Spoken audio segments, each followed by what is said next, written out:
Раббыларыңның нығметін көріп тұрсыңдар ма, айтыңдар дейді Алла Тағала. Өйткені нығметті айту оның шүкірі дейді ғалымдарымыз.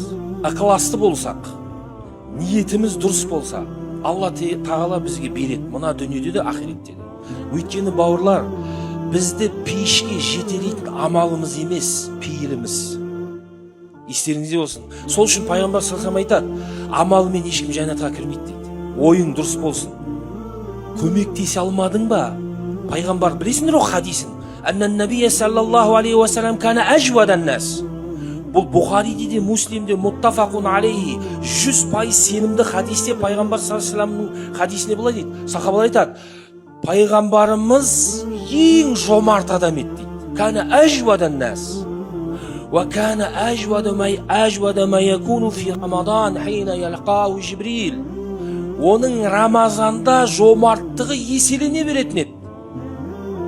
Тіпті желде жүйрік жомарт болатын еді дейді. Бірақ пайғамбар бай болды ма? Пайғамбар бай болған жоқ. Пайғамбардың ішетін асы болған жоқ қой.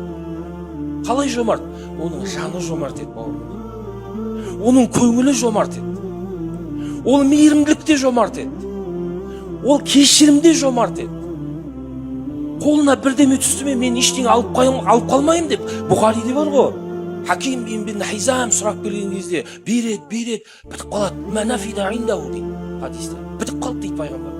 Сонда айтады, мен өзіме ештеңе алып қалмайым. Сұрақ берген бәріне берген пайғамбар.